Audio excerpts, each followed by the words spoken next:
Welcome to Skylog Chronicles, your gateway to aviation history.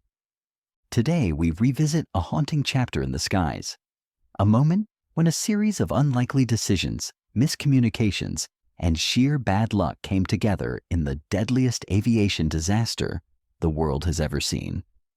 This is the story of Tenerife, the worst plane crash in history. It was Sunday, March 27th, 1977, a quiet afternoon in the Canary Islands, but by evening, this peaceful day would give way to one of the darkest moments in aviation history. Two Boeing 747 jumbo jets, among the largest passenger aircraft of their time, prepared to depart from Los Rodeos Airport, a small airport nestled on the island of Tenerife. One was a KLM flight. The other belonged to the legendary Pan American World Airways. And tragically, neither flight would ever reach their intended destination. But here's the part most people don't realize. They weren't even supposed to be in Tenerife. Originally, both planes were scheduled to land at Gran Canaria Airport, just a short flight away. But that day, a bomb had exploded inside the airport terminal, the result of a terrorist threat. Fortunately, no one was killed, but it forced officials to shut the airport down temporarily. With no choice, air traffic was redirected to the smaller Los Rodeos Airport on Tenerife. It was never designed to handle so many large jets at once, let alone two fully loaded 747s. The tarmac quickly filled. Planes were parked wherever there was space. The airport was overwhelmed. As the KLM and Pan Am planes sat on the ground, the delays piled up. Frustrations mounted. Hours passed. Then the weather began to change. A dense fog rolled in, low and heavy. Visibility dropped to near zero. The control tower couldn't see the runway. Pilots couldn't see ahead. What had already been a chaotic afternoon was now turning into a deadly guessing game. Inside the aircraft, passengers waited unknowingly. Most of them were tourists, some heading back to New York. Others were just starting their European vacations. There was laughter, reading, naps. No one suspected what was coming. After several hours, Gran Canaria reopened, and flights began preparing to return to their original routes. The KLM plane, Flight 4805, requested to refuel, adding even more delay. Its captain, Jacob Veldhuizen van Zanten, was one of KLM's most senior pilots, a respected instructor, the face of the airline in training manuals and ads. He was highly experienced, but in that moment, he was also under pressure.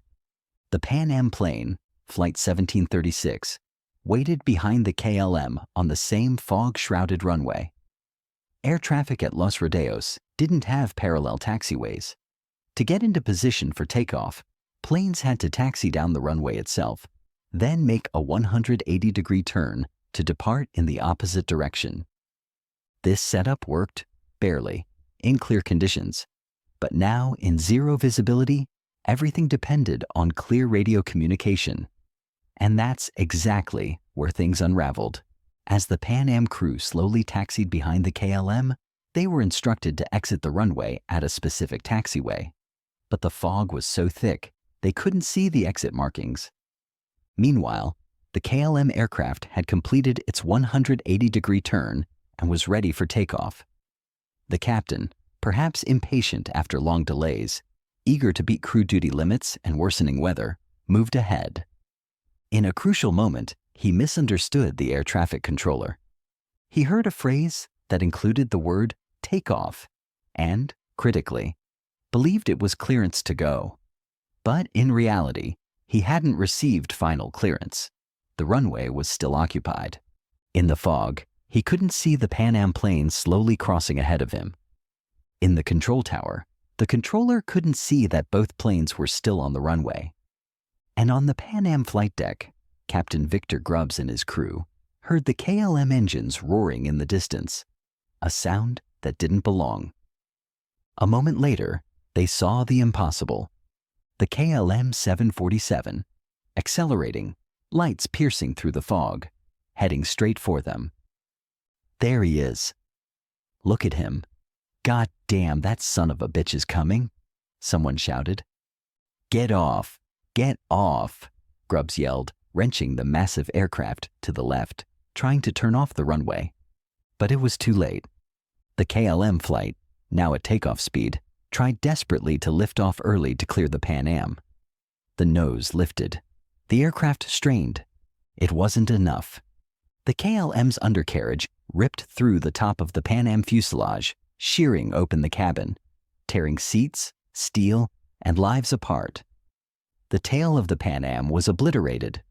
The KLM briefly lifted into the air, then, crippled, it slammed back down and exploded into a fireball, killing everyone on board. All 248 souls on the KLM flight were lost. On the Pan Am plane, chaos broke out. The cabin filled with smoke and flames.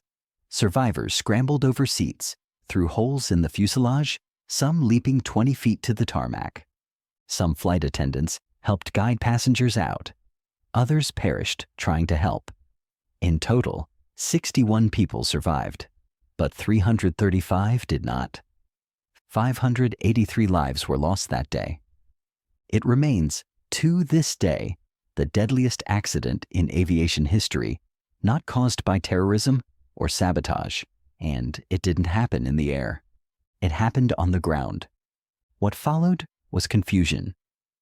Emergency responders didn't even realize two planes had collided at first. The fog made it nearly impossible to understand the full scale of the disaster. The fire raged on. In the investigation, no single person was blamed entirely.